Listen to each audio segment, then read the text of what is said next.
हिंदू धर्म में व्रत और त्योहारों का बड़ा महत्व है। माताएं अपनी संतान की दीर्घायु, अच्छे स्वास्थ्य और खुशहाल जीवन के लिए जितिया व्रत रखती हैं। इसे जीवित पुत्री का व्रत भी कहा जाता है। यह व्रत हर साल अश्विन माह की कृष्ण पक्ष की अष्टमी तिथि को रखा जाता है। धार्मिक मान्यता के अनुसार जितिया व्रत के दिन जीमूतवाहन प्रदोष काल में जीमूतवाहन भगवान की पूजा की जाती है।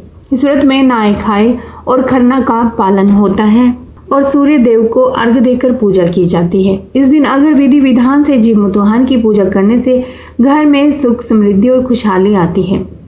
आइए जान लेते हैं जितिया व्रत की डेट और इस व्रत में क्या करें और क्या ना करें।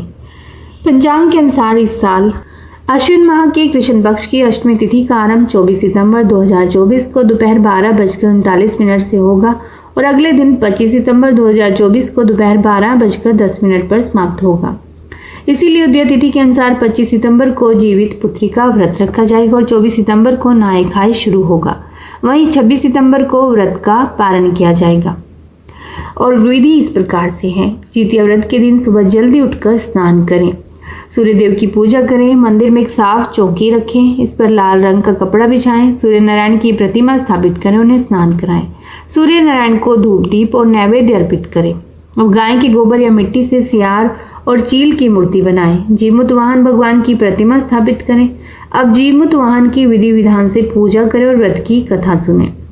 जितिया व्रत शुरू करने के बाद इसे बीच में छोड़ा नहीं जाता है। इस दिन स्नान आदि के बाद कुश से बने जीमूतवाहन भगवान की पूजा आराधना की जाती है। व्रत के दौरान ब्रह्मचर्य के नियमों का भी पालन करें। है कि जितिया व्रत में जाने अनजाने में भी मन में नकारात्मक विचार नहीं लाने चाहिए। कहा जाता है कि जितिया व्रत के दौरान व्रत का संकल्प लेने वाली महिला को बिस्तर पर नहीं बैठना और सोना भी नहीं चाहिए। कई महिलाएं ऐसी भी हैं जो पहली बार जितिया का निर्जला व्रत रखेंगी। उन्हें यह कठिन व्रत अधिक कठिन लग सकता है। ऐसे में स्वस्थ रहते हुए आप बिना किसी परेशानी में पड़े उपवास कर सकती हैं। आप जितिया व्रत से पहले सरगी में नारियल का पानी, केला, छेना, रसगुल्ला, दही, गुड़ खाकर अगले दिन की भूख प्यास पर नियंत्रण कर सकती हैं। व्रत खोलते वक्त खट्टे फलों के सेवन से इस दिन बचें। ऐसा नहीं करने से उल्टी भी हो सकती है। व्रत खोलने से पहले भोजन जैसे प्याज, लहसुन, मांसाहार का सेवन नहीं करना होता। कहीं कहीं नहाय खाई के दिन मछली खाने की भी परंपरा है। जो महिलाएं जितिया व्रत रखती हैं वे एक दिन पहले कांदा की सब्जी, नौनी का साग, मंडुआ की रोटी खाती हैं। इसके बाद अष्टमी तिथि को उपवास करती हैं। जीवित पुत्री का व्रत बिहार, उत्तर प्रदेश, बंगाल और झारखंड राज्य में मुख्य रूप से रखा जाता है। इस व्रत में महिलाएं निर्जला व्रत रखकर संतान की सलामती की कामना करती हैं। महिलाएं ज्योतियां भी गुथवाती हैं। मध्यम और उच्च वर्ग की जो कि आर्थिक रूप से संपन्न है, ऐसी महिलाएं सोने अथवा चांदी की ज्योतियां बनवाती हैं। पूजन सामग्रियों के साथ अनरसा, पेड़ा, कड़ी, गोलवा साग, मंडुआ का आटा, कुशी कराव, झिंगी इस व्रत से जुड़े हुए कुछ सामान हैं। संतान की दीर्घायु और सुखी जीवन के लिए किए जाने वाले जितिया व्रत वाले दिन में जितिया वाली लॉकेट बहुत ज़्यादा महत्व रखती है। इस दिन महिलाएं लाल या पीले रंग की धागा अपने गले में धारण करती हैं, जिसमें एक धागा साधारण तरीके का होता है। इसमें 3 जगह गांठें लगी रहती हैं। इसकी गांठें सामान्य नहीं होती, मतलब सामान्य ही होती हैं वैसे देखने में, परंतु यह व्रत सामान्य नहीं है। वहीं कई महिलाएं अपने सामर्थ्य अनुसार सोने के लॉकेट में भी ज्योतियां बनवाकर धारण करती हैं। इस व्रत में भगवान जीमूतवाहन गाय के गोबर से चील सियारन की पूजा का विधान है।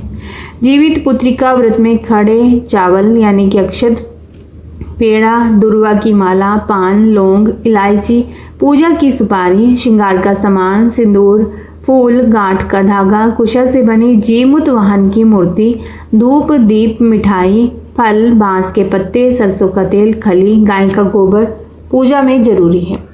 मान्यता के अनुसार जितिया व्रत बीच में नहीं छोड़ना चाहिए। एक बार उपवास रखने पर हर साल व्रत रखना जरूरी होता है।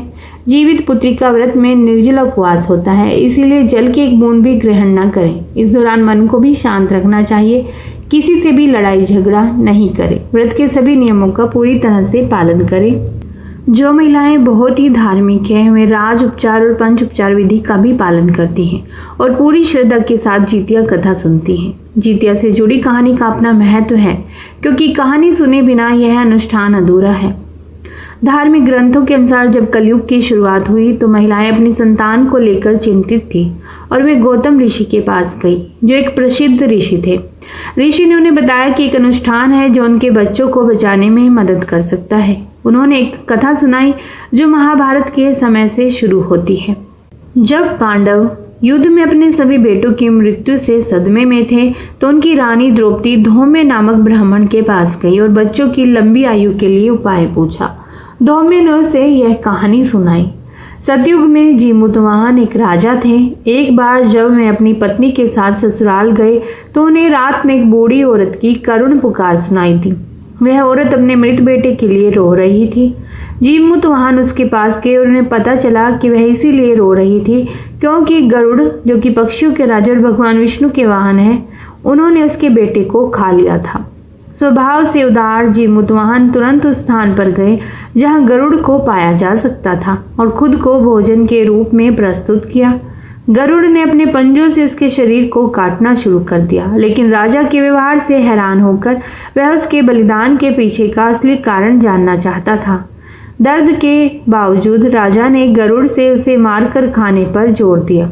विस्मय से उसने राजा की असली पहचान के बारे में पूछा।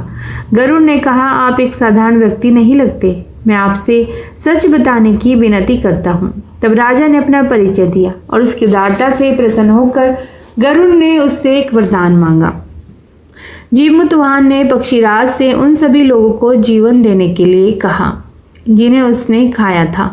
गरुड़ ने उसकी इच्छा का पालन किया और स्वयं नागलोक से अमृत लाया और इसे सभी मृतकों की हड्डियों के अवशेषों पर छिड़का।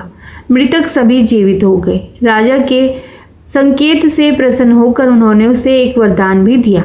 एक महिला जो अश्विन कृष्ण पक्ष की अष्टमी के दिन कुशा, यानी कि जो धार्मिक अनुष्ठानों में इस्तेमाल किए जाने वाली घास है, उसकी मूर्ति के साथ पूजा करेगी, जीमूतवाहन की पूजा करती है, उसके बच्चों के जीवन पर कभी भी कोई खतरा नहीं होगा। यह वरदान भी गरुड़ पक्षी ने जीमूतवाहन को दिया और प्रत्येक महिला के रूप में दिया।